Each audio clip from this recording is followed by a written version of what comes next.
Today, I'm learning, at least I hope to learn, about endurance, overcoming our own perceived limitations, and about mental toughness. And for that, I'm actually honored to talk to Gerrit ten Brinke. Gerrit is recently has become the world champion at triathlon long distance at the age of 72. He completed his Ironman distance in 12 hours, 22 minutes and 54 seconds, a time that I would be very proud to achieve even for my first Ironman, I think, if I could complete it. I'm aiming for under 11 hours, but still I think it would be a good time. His first triathlon was in Almere in 1988. And 33 years later, he became world champion at the same place. I think that's interesting. He actually qualified for the Kona Ironman World Championships in Hawaii, where he also competed in 2004 and 2012. I'm looking forward, Gerrit, to picking your brain on your experience. You've completed 20 full Ironmans and you participated in 22. Thanks so much for making time to talk with me. I'd like to start with the first question, which is, what got you started, and more importantly, what got you hooked on doing these long distance races? It's quite a long time ago, of course, and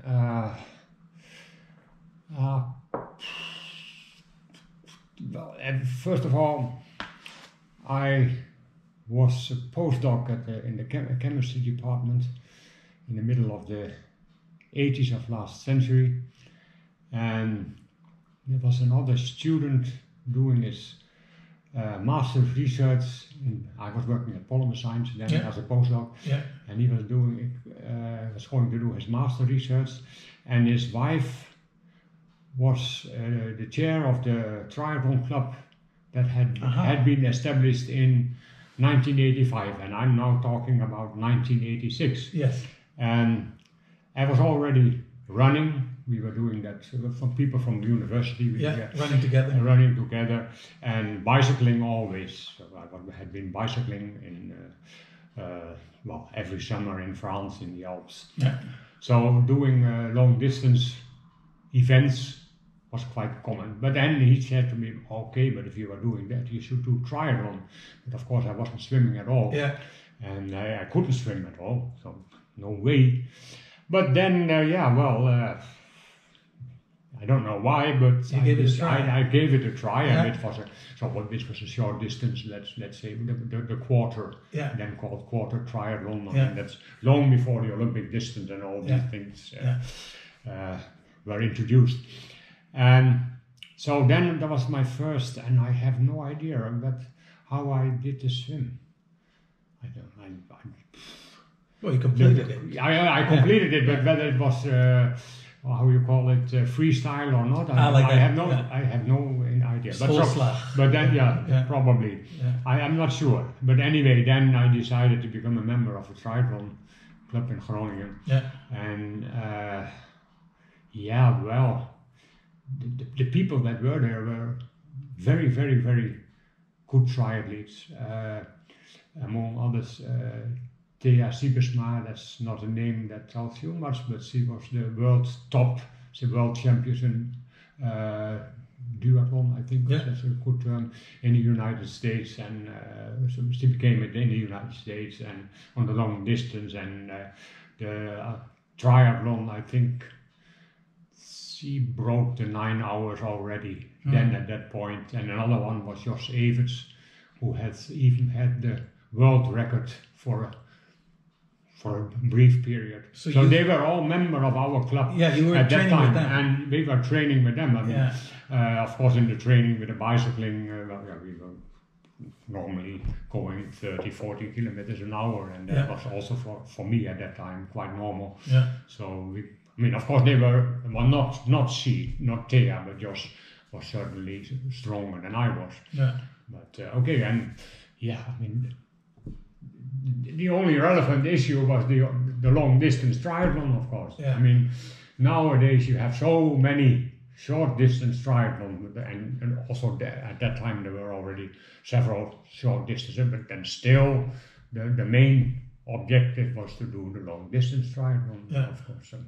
So that's why I did. But I did it in 1988, but not knowing at that time that I was quite ill.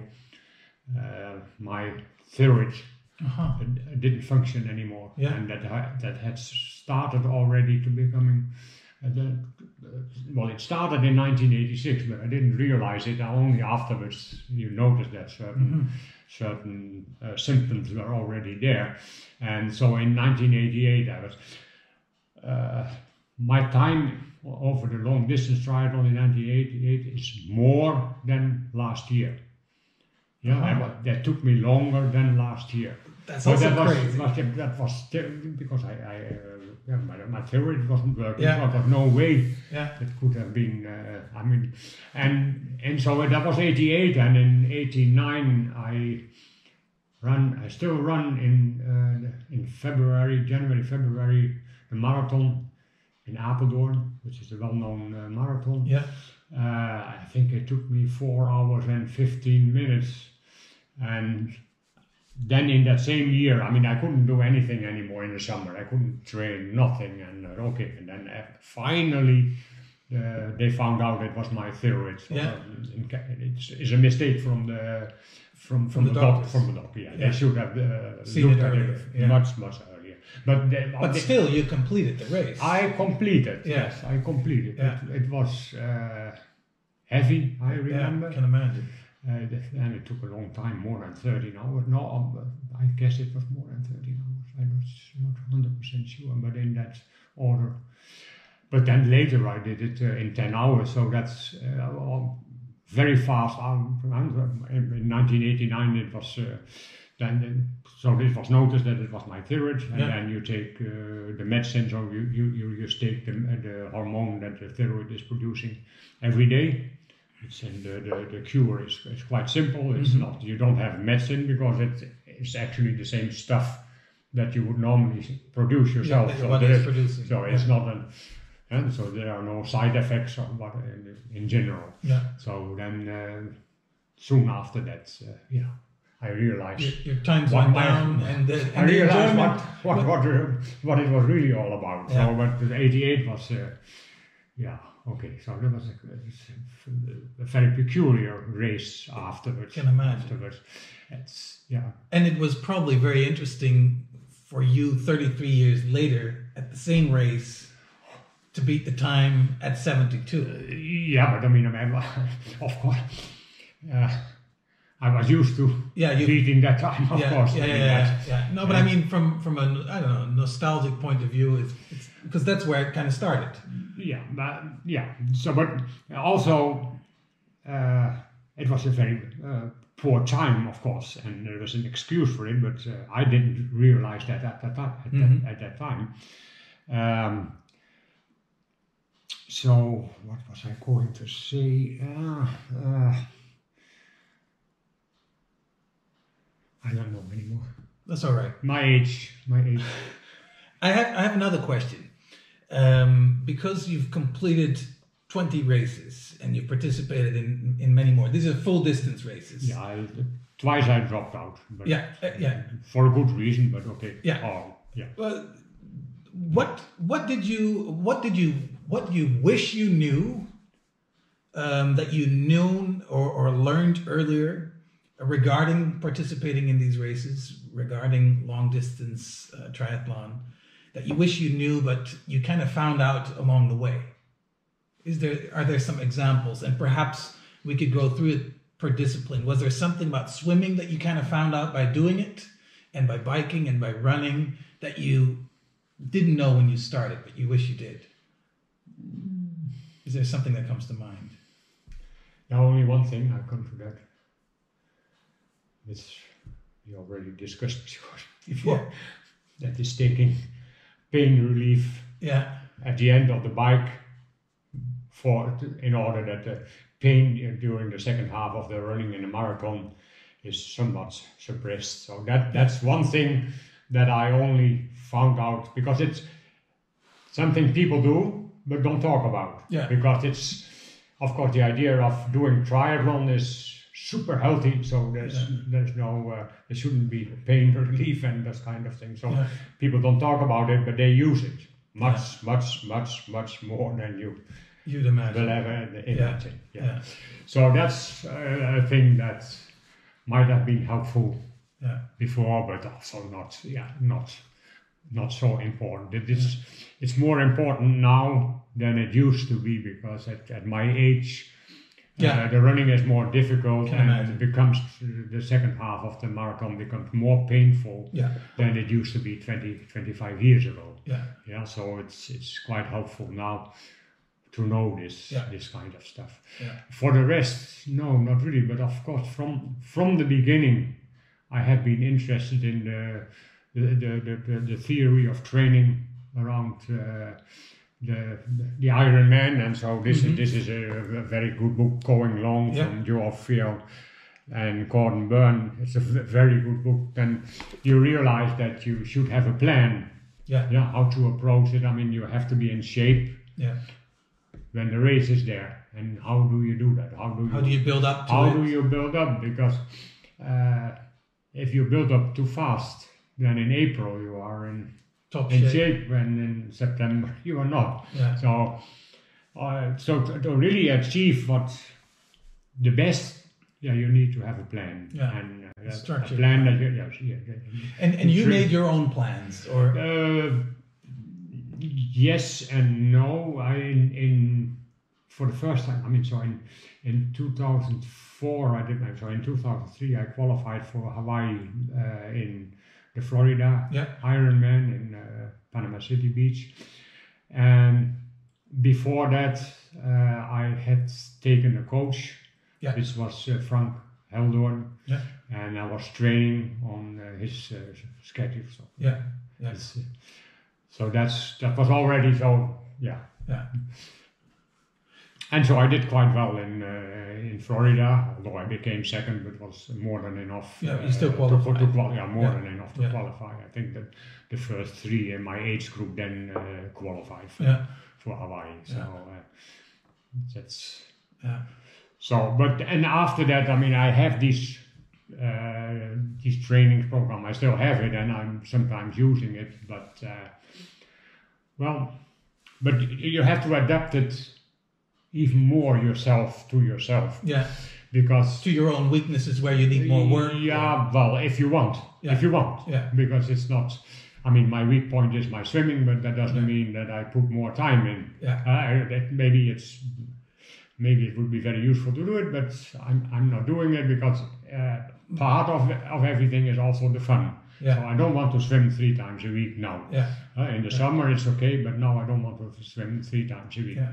But normally the dogma is to do 3 trainings of each, of the running, the bicycling, and the swimming per week. Now that turns out to be too much for me, a little bit too much. So I found out. But now perhaps 2 swims and. But I mean, but. And the rest is 3 or 2. I mean, 3 or 2 runs.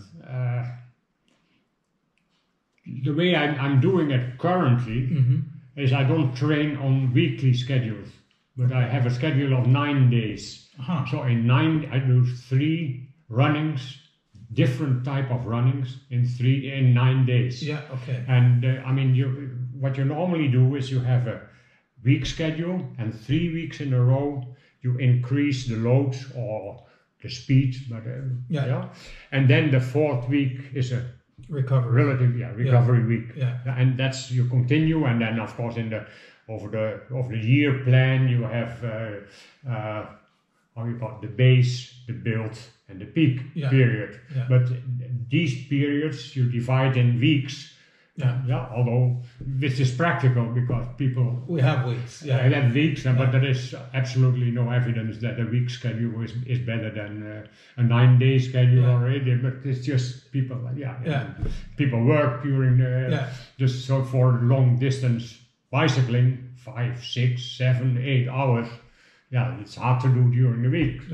that makes it already these kind of things. And also, if you are a member of a club, the running training is on a Wednesday, and not once per 9 days, but once. So the week schedule is part of our daily life, but it's of course no proof that is better than a 9 days. Probably from practical terms. Yeah. So, but and for me, since I'm retired. Yeah, you have the freedom. Makes no difference. Every day is the same. Yeah. It sounds.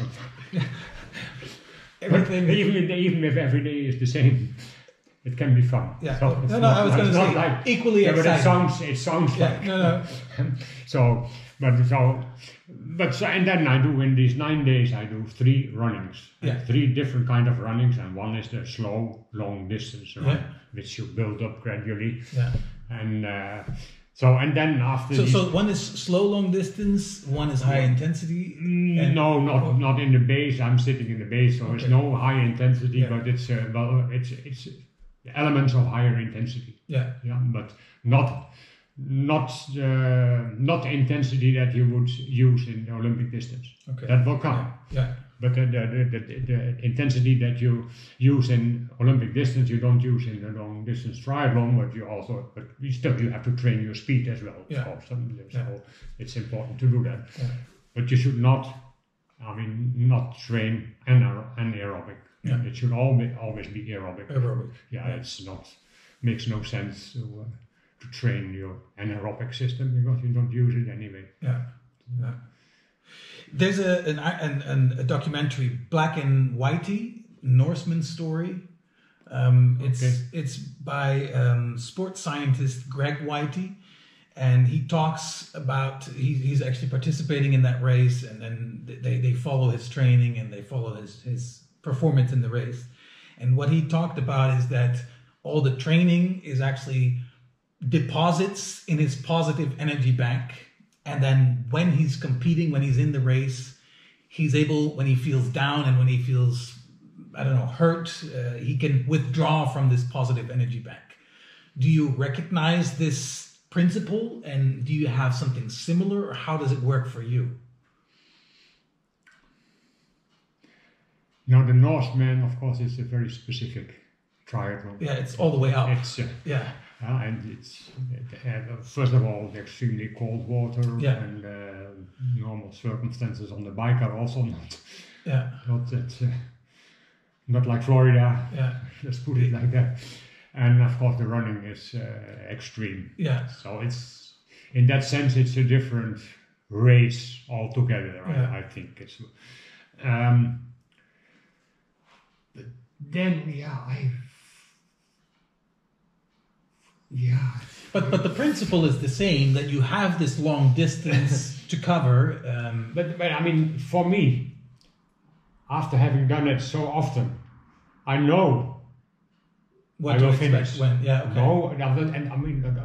have to be honest. You never know that you will finish, because many things can happen. You can you can become injured during the running. There is no way that, you don't know. Yeah. It's certainly possible that that something will happen during the running. So you don't know whether you really will finish, but normally, mentally, it's not a problem. You will finish. You know it hurts, and that's why in the morning when you're standing there at 7 o'clock, you feel very, very, very uncomfortable. You feel the most uncomfortable nervous that you will ever feel. Yeah. Nervous, uncomfortable. Because you also know, if you have never done it, you don't. But have you been there in the second half of the marathon where the legs hurt so terribly? Or you're a little bit afraid. You know when that. At the start. You know that you are going on an endeavor. That you know it will hurt so much. Yeah. You're doing it, but because you know how it feels afterwards if you have accomplished it. Yeah. Then and certainly if you get older, it will hurt even more. It's more of a feeling of accomplishment. And in this country we have the well-known 11 city skate race. Yeah.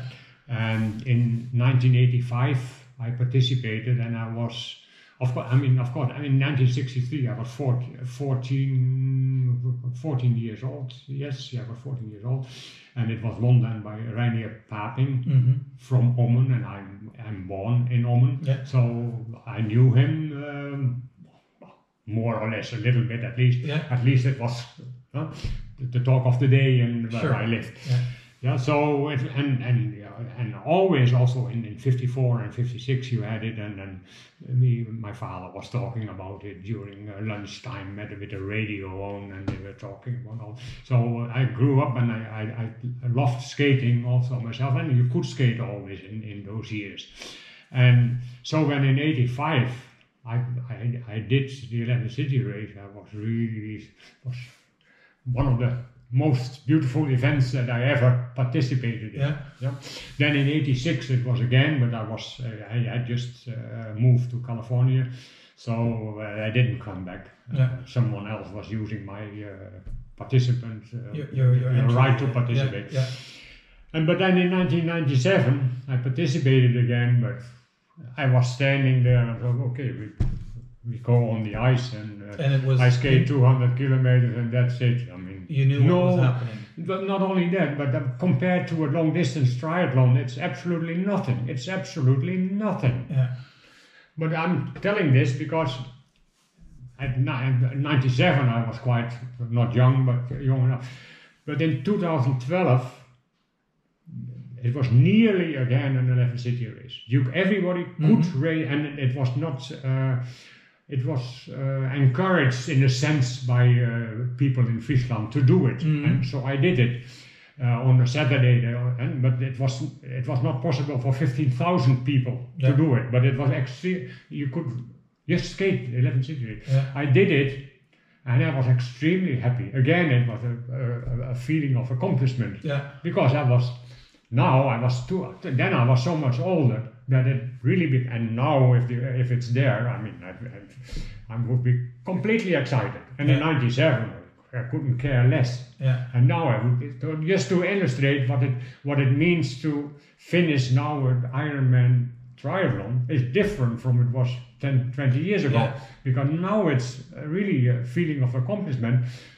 Because you know how difficult it is to run at my age, and what you have to do to be able to do it, and you know it becomes more. If you don't want to walk, how painful. Because as soon as you walk, there's no pain at all. There's no pain at all. But just that you you have to get off the ground. Yeah, that makes it and the impact of coming down. Painful. Yeah. No, it's the stretching. I think the stretching. So, okay, yeah. And when you walk, it's complete because it's supported. Here, it's here. Yeah. And so why don't you walk? I mean, you have plenty of time, man, because now I do it in 12 hours and 20 minutes, but I still have 3 hours more. Yeah. So there is to walk the last 10 kilometers is not an issue. You can do that. Many do it. Yeah. The people who do, they always participate for the 28 time in Almere, and so they are 2-3 hours slower than I am. Yeah. Almost not really my age, but more or less. Yeah, but they walk at some point. But that's not the real race, I think. That's not the real race. Yeah. No, that's for me. That's also not the real race. But many people, that's how that's how it. Yeah. Then it's not such an issue. I mean, it's still 180 kilometer bicycling, and it's still 42. So it's. Yeah. But I have a question about the pain, because actually I watched your interview at OogTV, and then. You said that at some point in this we talked about it's in the second part of the marathon after the 180 kilometers bike ride and the swim. Everything hurts. There's so much pain. Well, not everything, but the upper legs. Yes. Yeah. So how do you deal with that pain, and how do you overcome the urge, perhaps to give up or to think, why am I doing this? Well, first of all, that depends on the person you are. Yeah. And although I stopped twice, I didn't finish twice. That's really an anachronism. I would never stop, but I can't say that anymore because I did it twice. Yeah. But I would never stop. not part of my system to stop. Never, ever. So that's not an issue. You just keep pushing on. You have to. And certainly if you are at the second half of the marathon, the other times it was always during the bicycling or at the end of the bicycling. But if you are second, that is never ever I would stop. I wouldn't consider it. No way. But what you do, and that you have seen that in the interview on Oog TV as well, that you are telling yourself never again. Yes. And not only that, you were 100% sure that you wouldn't do it again. But you are absolutely convinced that now this has been the last time. Really the last time. Never again. Now, one issue then afterwards, I mean, of course, you can imagine, I mean, Oog TV is coming to interview you, you become world champion, and this and the other. So that's... it gives a nice feeling, doesn't it? I mean, you can imagine. You start thinking about maybe another time. And everybody tells you, but you are going. So soon you have forgotten how more or less how painful it is. You only know how nice it is to finish and to complete it, get all the interest and whatever.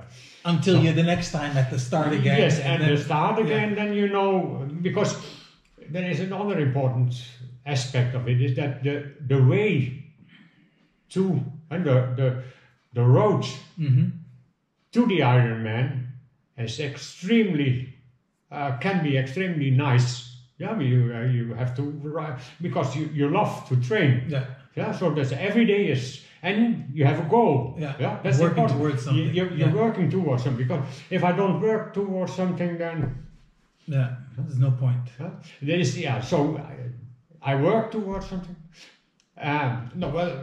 Another aspect of working to, I decided already a long time ago that when I'm 80, I will win the World Championship in Hawaii. That is the goal. I mean, that's where we're working towards. So you still have 8 years of training. So you have to do Ironmans in a way. Because you cannot, at my age, you cannot stop 10 years. No way whatsoever. So, but that's the one reason that I said that's the plan. But plans have a big disadvantage, I tell you. Because if you put your goal in 2029, that's when I'm 80, then the time between now and that goes still much faster than it does anyway. Because you are focused. There, you want to be there. And it's going even. That's also the problem with focusing on Almere in September. You have it goes so fast. And everything in between, you don't go to museum or hardly ever. You have to train. There are many disadvantages, but without a clear goal, but there are also strange disadvantages of it. You've done all these races. You've put in all the hours, the weeks, the month, the years of training. Are there some key tips that you could share that would improve performance, but also limit the risk of injuries? I think those two are important in combination. It depends on. I mean, if you are asking that for your own good, that's a completely different question than when I have to answer it for someone who knows what he is doing, who knows extremely well who's doing, because he has been there very. Let's for me, the newbie in the field. So there are several issues, and there are many issues. Extremely important, and we already discussed it some time ago. That is the food and drink issue. You should drink enough. You should eat enough. You should find out how much it is, and of course, it's as a rule of thumb, it's the gram of carbohydrates is equal to your weight. 80 in your case, or whatever it is. But and then you should drink I have to find that.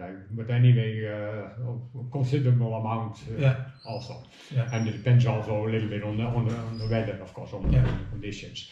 So that is extremely important, and you have to beforehand realize how to do that. Yeah. How are you going to do that? Are you going to take something in every 20 minutes? Are you going to take a gel every 20 minutes? Are you going to, or whatever, are you going to depend on what the organization is giving? Are you organizing it for yourself? And that everything has consequences. Huh? Because I take 12 gels or something on the bike with me. So you have to make sure that you can take some. That have to stay. That has to be somewhere. These you cannot have it in the back pocket of your triathlon. So that you have to realize there are all these things, and the running. How are you going to do it there? Because you can't run a mile. You have to maintain the same level of drinking and eating during the marathon. Because you need the energy. You need the energy because that's the only thing you have is what you take, because the rest that you had, what was already is gone. So you depend on what you are taking. So it's very important, and it's very important to realize that if you feel not so good, immediately to think, it could be that I don't have enough carbohydrates. And the drinking is extremely important. And normally people realize that they drink enough if they have to pee. If you have to pee, then you drink enough. I mean, then not every hour, then you drink too much. That's for sure. So that's the whole issue of drinking and eating is extremely important for triathlon. Then, of course, you said it's the fourth discipline. Actually, that's the fourth discipline. But you also have to realize that you are your own. You are depending only on yourself. So if something goes wrong with your bike, you have to be able to repair it. And of course, this is only relevant with respect to a flat tire. But you have to be able to do that and fast. So also there you have to take spare parts on your bike. And practice, as we talked about before. And practice, and because you take also carbon dioxide cartridges with you.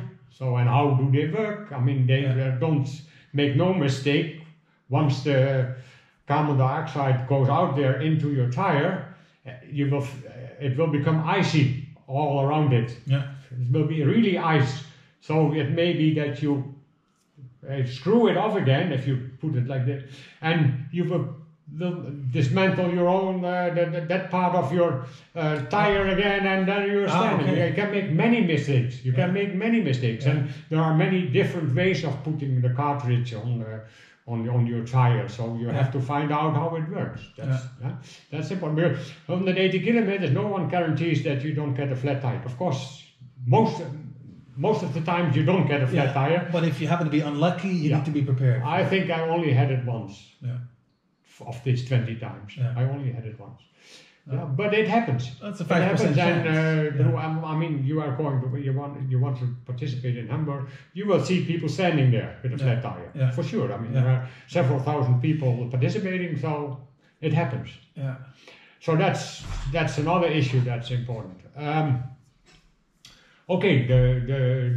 What kind of clothes are you wearing? That would be my next question. What tips you'd have regarding to gear? We're talking about clothes, but also in relation to transition. So that's now. First of all, you start swimming. You have a wetsuit. Normally, the number is. I don't think it's not allowed under the wetsuit anymore in Ironmans, I think. And Hamburg is Ironman. Yes. Ironman is an organization, and Almere is a challenge, not an Ironman. Same distance. So you have to realize you are coming out of the water, you're running to the transition tent, take off your wetsuit, then a number of things. You need a helmet, you need the number on, you have to mentally, already in the water, 200 meters before you are at the end, you have to visualize the things that you are going to do. So should be no hesitation anymore. You know exactly what you're. I mean, beforehand you thought about it, but in the water you visualize again the order of things. Where is the bike? Yeah. 2,000 participants. Yeah. Where is your bike? Yeah. Know very, very well where is your bike. Yeah. You are going into the transition tent after swimming. Your helmet is allowed on the bike, but that you have to decide for yourself whether you put it on in the tent. There's also nothing wrong with it. Yeah. Your shoes are allowed on the bike, but that's a thing you should only do if you are very well practiced. Yeah. How do you put them on the bike? They are allowed on the pedals. Yeah, because they are, and just like the helmet is allowed to be on wherever you want to hang, but nothing is allowed on the ground or on the floor. Yeah. So you have to realize how you want to do it, and the best way to do is the most simple way. And so I normally just in the transition tent. I also put my bicycle shoes on. Yeah. Of course, it's somewhat awkward running, but okay, or not that awkward. So I put my helmet on and I put my number on. Yeah. You have to decide for yourself whether you want to have socks on or not. Better you do, is my opinion, because during the run, because if something goes wrong with your feet during the bicycling, it will hurt during the run. So you better put socks on, but that's. Yeah, and that's again individual, but you have to decide. You have to decide what to do. You run to your bike, so you know where the bike is. That's it. But not only do you know where the bike is, you know also where the exit is. 2,000 participants. It's not 10 by 10 meters. Huh? Yeah. It can be quite big. Yeah. So you have to run with the bike on your hand, helmet on. You have to put the helmet has to be on. You run with the bike, and then there is a specific line or whatever it is that they put there where you are allowed on the bike. Yeah. So then you go on the bike. Then it's a quiet. You are going like this on. And you can just you wave to the people. You enjoy it because you have to be careful not to going too fast. I mean, it doesn't happen to me anymore. When you start with the biking, because in the end of the 90s, when I was getting on the bike, I was driving 40 kilometers an hour immediately. Yeah. And then I had to tell myself, that is nice and well, but you are not going to do this kind of speed during 180 kilometers. Yeah. Don't, so... Taper it down. Yeah. Go down. Yeah. So, now I don't have this issue anymore, but I remember that I had it. So, but you have to realize that you have to find out, I'm imagine you training with heart. Yes. Yeah? So, what is the level that you want to be? Yeah. And of course, if you come out of the water, you have been horizontally in the water, you start running towards the transition tent and then to the bike. Your heart rate will go way up, much higher than you want it to be on the bike. Yeah. And it takes some time before it settles down to the value that you want to have, and then keep an eye on it. And of course, in the five and a half hours that you are going to bike, it will have a tendency to go up a little bit. Yeah. That's the normal drift, but you have to be careful. Yeah. You have to be careful. And then you come back. So you come back to the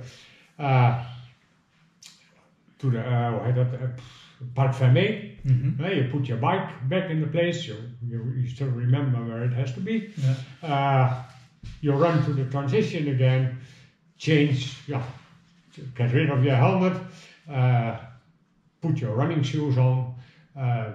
Best would be if you have the same socks that they can also be used for the running. Yeah.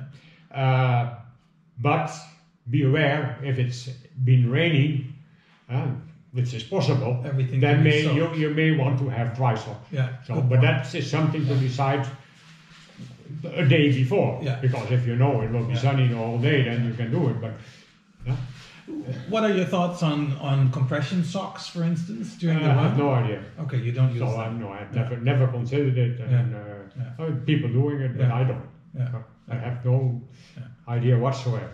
Yeah. Other questions? So, but again, then you still have, then you also have to know where you have to get out for the running and so on and so forth. Yeah. But you have to be, the logistic has to be clear mentally in your head. prepared. Yeah. Yeah. And that's something you do the day before, where you familiarize yourself. Not necessarily, because in the morning you have plenty of time. Okay. I mean, of course, the day before you have to bring in your bike. Yeah. At that point, of course, you already look carefully where you are positioned. Yeah. On where you have to go in this venue, or where all the bikes are. So you remember, and that is also with swimming. Are there some marks, a particular building that you can orient on? Because you're in the water also. Yeah. You have this buoys, whatever they call, but they are sparse. Yeah. There are not too many, and depends a little bit on the race. So you have to. And good to have a point on the horizon. And if there is a nice point on the horizon that you can easily see, and I mean, that's kind of things you can. But maybe not, huh? But if so. But if there is, it's if a good there is, point. then it's helpful. Yeah, you know. for sure. I don't have to look at the boys. If I'm going to that straight, it's fine, and that's how you do. And of course, try to find someone's feet, because it's like drafting is allowed, but swimming not with bicycling. Okay. But for swimming it's allowed, and it go much faster. Saves but a it's lot of energy. yes, but again you have to practice, because you are going to hit him or her continuously, and that's not nice. Yeah. Huh? That's not nice. And also, I don't know how another issue, I don't know how the swimming is organized in Hamburg. If it's a rolling start, then you have plenty of room. Mm-hmm. But if you all go together, and I have been at many places where we go with 2,000 people or more, all together in the water, you have to be comfortable. Comfortable with it. Yeah. I mean, I have no problem whatsoever with it. I like it. Yeah. If they swim over me, well, they could go ahead. Yeah. Just go ahead. I mean, they are soon gone, and so you have find to your own spot. It's not an issue, but it can become an. One thing I always have is, at some point in the water I panic. Oh yeah? Close to panic. And why is that? We are not meant to be in the water. Yeah. Good point. So I think I'm not the only one. So I'm close to panicking. Yeah. So that uncomfortable feeling lasts for at most 5 minutes. Yeah. And then everything. You find your rhythm. It's also again. the adaptation of your body to these conditions. Yeah. And you don't have that in the training, but you in the race with all these, you might have it. Yeah. And people you will see but in the beginning of a triathlon, a long distance triathlon, people are within 5 minutes. People are going out of the water. Oh yeah. Because they can't handle it. So that's why nowadays quite often it's a rolling start to prevent it somewhat. Yeah. Because if you are swimming there and 2 or 3 people have been swimming over you, then you may really panic. Yeah, it's a stressful thing. Actually, I told you what we talked before, that I was really panicking in the water at first. I don't have that much anymore, and now I kind of seek it out also when it's, because we have this lane for the fast swimmers, and I seek it out to swim close to others and sometimes get a slap or whatever, because to just familiarize myself with the stress. Yeah. No, I mean, as a kid, I was always very afraid if someone would push you under the water. Yes. But once you realize that you can easily stay under the water for 1 minute, you don't have to panic. Let them push you under the water. I mean, they don't dare to do it for 1 minute. Yeah. So why be afraid? Yeah. And that's in the water also. You may panic, but then you know in your head, but there is no reason to panic. So let's take it easy, or even swim for a few meters, just to. And because then you can keep your head above water. Yeah. But that's the main issue, of course, that your head is under the water as soon as it. And so, but that's an issue that also occurs. A question about stretching, the element of stretching in your training regiment. Could you share some insights and some pointers in this regard? Because I know it's very easy to always train, but I think the stretching is an almost equally important element. I don't know what your thoughts are. Well, We've talked about the... I stretch regularly, but not as regularly as I should, probably. Same for me. But the whole issue of stretching has really been an issue in the past, and always the conclusion has been that stretching doesn't do anything to prevent injuries. Oh, really? That's the common. That's what the common belief is from the profession, from the people who should know about it. There is no investigation that shows any benefits of stretching for preventing injuries. I feel more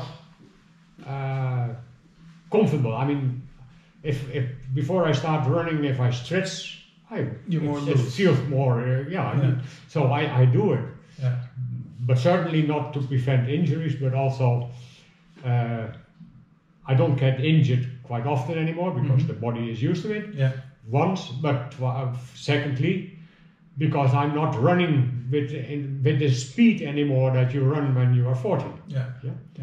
Everything is so much slower that the way the body has to handle it is much more easier.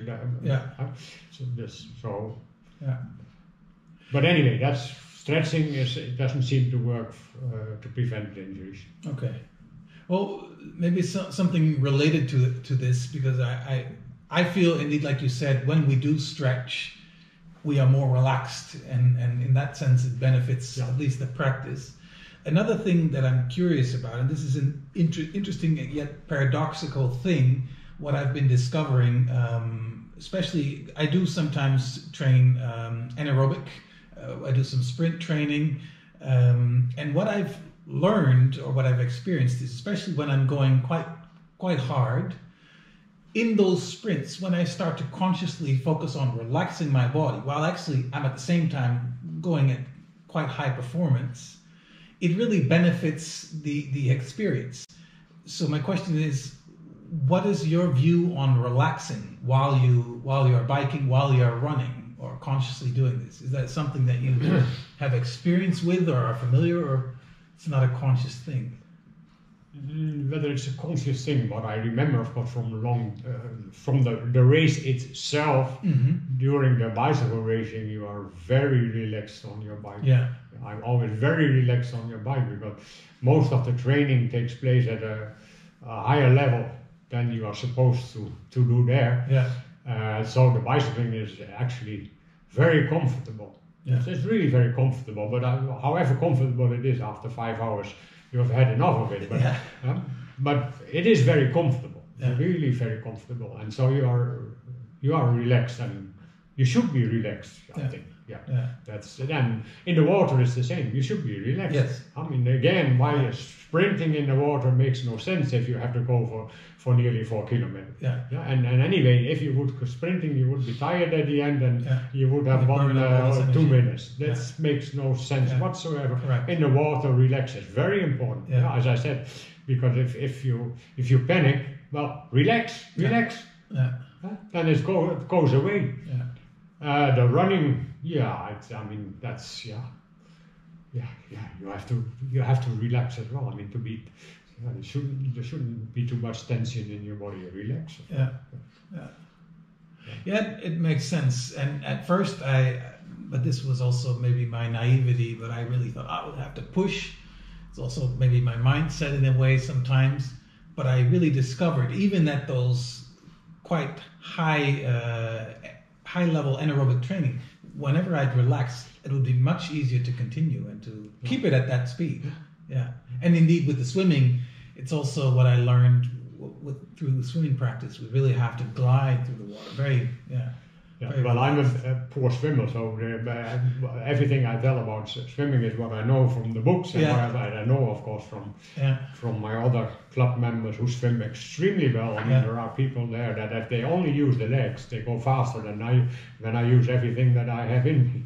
So, I mean, these people, they do not experience almost any resistance in the water. I mean, so swimming is technique. Which is true. Actually, the position of the head in the water, it makes such a difference. I mean, the resistance should be as small as possible. Minimum as possible. It should be minimalized. But okay, that's having said, is something else than doing. Than knowing how to do. So we've talked about nutrition during the race. Is there also something that you have during your training times, that you have a particular diet, or are there pointers you have with regard to nutrition? You always have to take care of yourself well, because I mean, if you want to benefit from training, you should take enough energy, because it makes no sense to burn yourself. To burn yourself.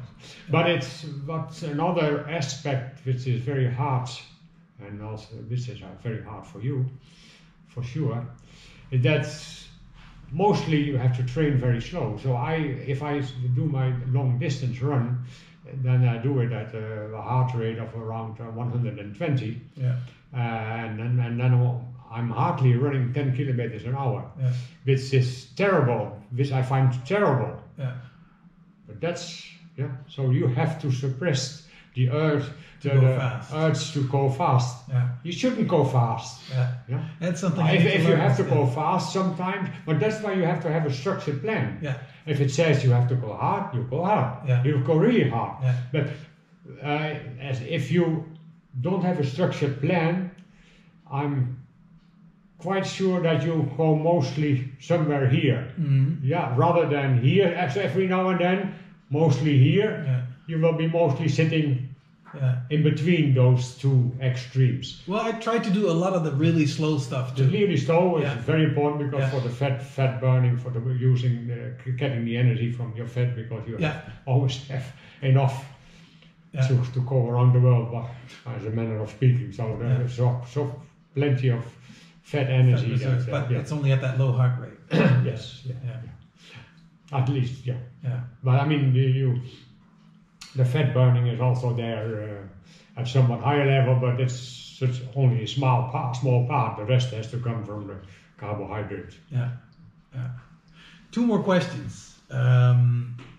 What does the last week of training or preparation look like for you prior to the race? And also, what does the last day before the race look like? Oh, but that's the last week. I'm not doing much. I'm not doing much. The third and the second week before that, they are called in the training jargon, they are called the peak weeks. So then the amount, so the duration of the total training is less than in the weeks that went before that, but the level is higher. So you are still going down a little bit in volume, but you increase. That's the theory. That's the theory. What I do, I don't know. Just relax. No, I try. I mean, there are many aspects to it. Certainly, if you do this Ironman in September, you go on vacation in July to France, and we always go bicycle racing in the Alps. Okay, then the training schedule can tell you that you have to do 3 runnings during the week, but the only thing you do is sitting 8 hours on the bike. So you have all these things come into play in the whole preparation. So it's not how you say it, in iron. It's not a complete. No, it's and that's also true. The second and third, the third and second week before the race, you can do a lot. But on the other hand, you don't want to do too much, because and it depends a little bit on the condition. Is it bad weather or is it extremely nice weather? It has an effect. But I mean, in general, you should have a book. And of course, if you go for a training program as you are doing, but these people are basing these, of course, on the definitely on this kind of stuff.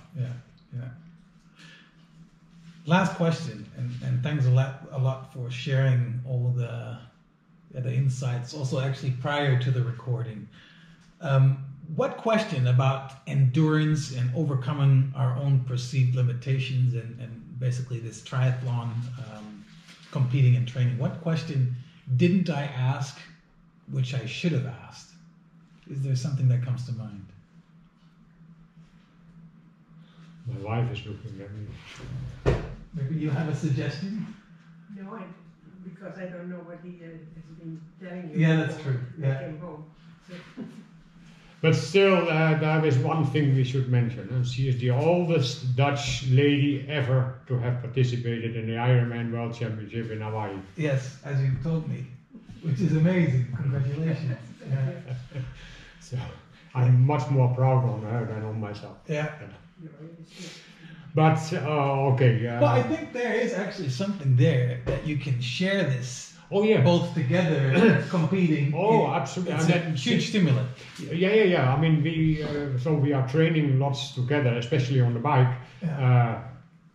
But Join us. not with the running because she developed asthma, everything after she participated last time in 2012 in Hawaii. Yeah. So she can't do that anymore. But on the bike, it's still okay. Although she has a e-road bike, so she can select the support she needs to keep up with me. But then we can go easily 180 kilometers and with 30 kilometers an hour, and she has no problem staying with me. So that makes it a lot of fun. Yeah. And also share that. If we go to, we quite often go also to the Dolomites, the northern part of Italy, and then up to the mountains. She stays with me.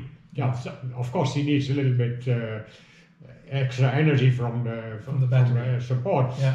But she still has. She's doing the same effort as I'm doing. Yeah. Yeah, relatively. Yeah. And so we're staying together. It's fun. Yeah. So that makes a big difference because of course I'm in this community of triathletes, and there are also plenty of people where the wife hates it. Yes. And they are doing it, and it discourages the training. It always provides so they are tension. doing it, but this makes it. I imagine that makes a big difference. That makes it. That makes it. Not for doing once. So you want to do a try. Maybe I'll do it. That you don't know yet.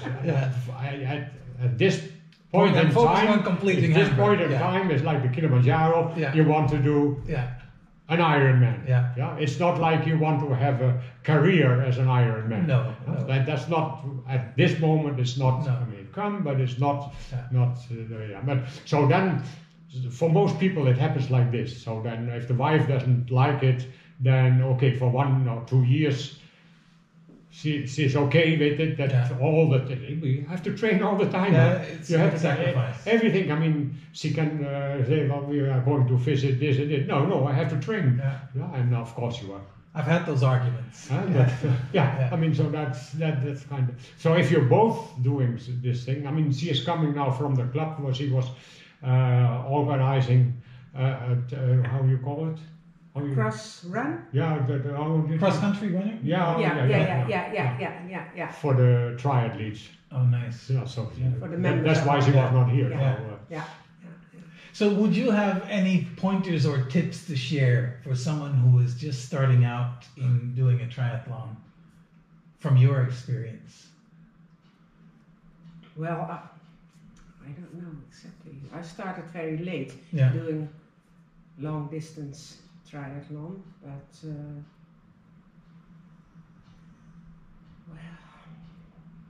well, I'm 39. I think I'm starting late too. Yeah, but no. I'll tell all the younger people who say maybe I will do triathlon or a longer distance or an Ironman. Yeah. I say just do it. Yeah. Don't hesitate. Just do it. Yeah. Start training because you will. For me, I was so happy that at the end I decided I did it. The training towards the triathlon was fun also. Yes. And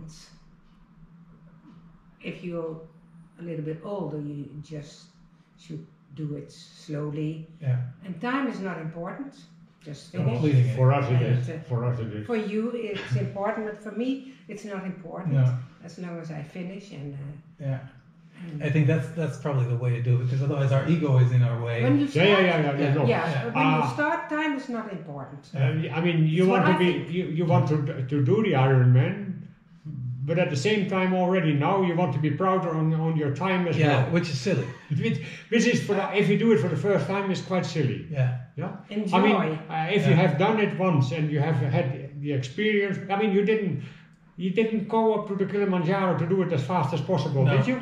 No, but you had a feeling of accomplishment because of what you did, not because of the speed. No.